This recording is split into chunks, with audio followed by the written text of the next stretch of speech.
But from a chemical point of view, from nature, the chance formation, given a pool of activated, active amino acids, what's the probability that they will assemble into a typical protein? Well, it's 1 in 10 to the 175th power. That's a 1 followed by 175 zeros. If you're ever played the lottery or something, I'm from California, so I hear about the California lottery a lot. The chances of winning the jackpot in the California lottery is 1 part in 41 million. So the probability then of forming a typical functional protein by chance would be like winning this lottery 23 times in a row, buying a single ticket each time. Not real probable.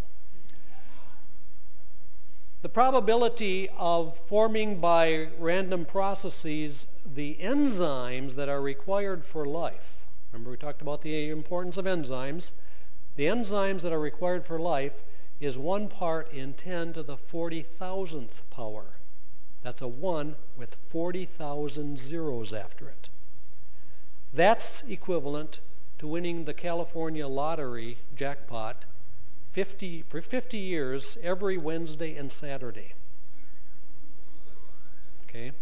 Just to form the enzymes that are required for life. What's the probability of forming by random processes a living self-replicating cell? That turns out to be 1 in 10 to the 340 millionth power. It's a 1 with 340 million zeros after it. That's like winning the lottery jackpot every Wednesday and Saturday, buying a single ticket each time for 125 million years. Okay? But yet somehow life arose by undirected natural processes. Life is just unfathomably complex. As was pointed out, functionally effective proteins have a vanishingly small chance of arising spontaneously in a prebiotic environment. Now, as small as those numbers are, or the probability is 1 in that number, those numbers aren't 0. They're just very, very small probability. So from the physical science aspect, you can always hope that, well, the probability is small, but it's there. But unfortunately for the people that hold to undirected natural processes, the information content of life reduces the probability to 0. So the next slide shows some of the things about the information of life. The genetic system is a pre-existing operating system. Just like operating system like Windows or whatever, you run programs on it. The DNA content is the program that was programmed into it for a particular species. All species share DNA. They're all the same. They all use the same 4 bases. They're all the same. So somehow in that DNA, we have an operating system that, depending on the configuration of the DNA, we have different species. So the content is like changing the memory content to run a word processing program makes it different than a spreadsheet program. In the same way, the DNA is a program of life.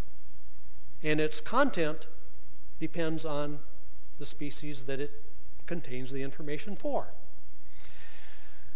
The native language is codon-based, and so we have a coding system. Coding systems are totally unknown except from an intelligent design. Every coding system that we know about results from some intelligence, coding it. You can't have a coding system without some intelligence. The codes are read by enzyme computers, and those enzyme computers have their own operating system. And they are decrypted, and they're output to the transfer RNA, and the codon-specified amino acid is transported to the construction site in the ribosome, where its meaning is finally realized. So in effect, what we have here is multiple operating systems, multiple programming languages, encoding and decoding hardware and software. We have specialized communication systems. We have error detection and correction. We have various mechanisms for doing input and output to control the various processes involved with life. And all of these things supposedly arose by natural processes. The next slide shows that there's a $1 million Origin of Life prize for people trying to come up with some explanation. And it says the Origin of Life prize will be awarded for proposing a highly plausible natural process mechanism for the spontaneous rise of genetic instructions in nature sufficient to give rise to life.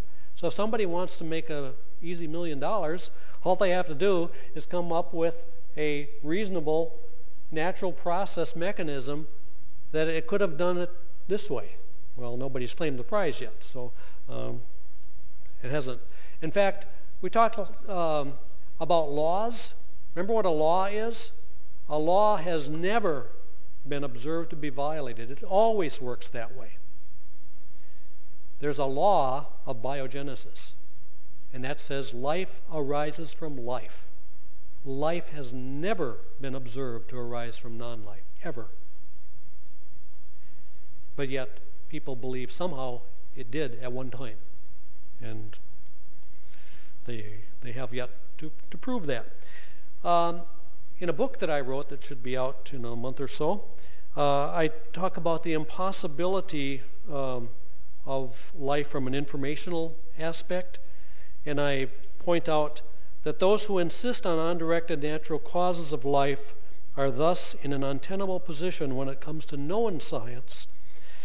Not only can they not prove that it's possible for life to come about by undirected natural processes, but the information content of life precludes that possibility. Life could not have arisen by undirected natural processes. It is impossible. Zero probability. To do that, looked at some of the things. The next slide shows brief introduction to information theory. Information entropy. Remember the last session we talked about thermodynamic entropy, where it's always increasing. It has never been observed not to increase.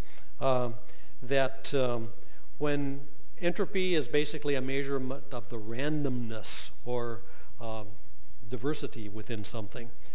The higher the entropy, the more random it is, and that's the way things happen. They get more and more disorganized. It's a degree of disorganization. Information entropy is a quantization of that down to the digital level, so that, for example, if you take a pair of dice and roll them, a pair of ones has a very high information content, a very low information entropy. It is very organized. There's only one possibility that will give you a pair of ones. So a two has a very, very high information content, very, very low information entropy. A seven has 6 different ways of obtaining a 7. That has a high information entropy. There's more randomness involved with that. Those are the principles of information theory.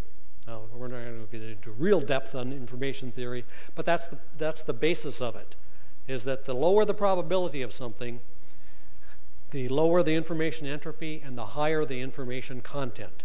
Low information entropy means high information content. Okay? Got that?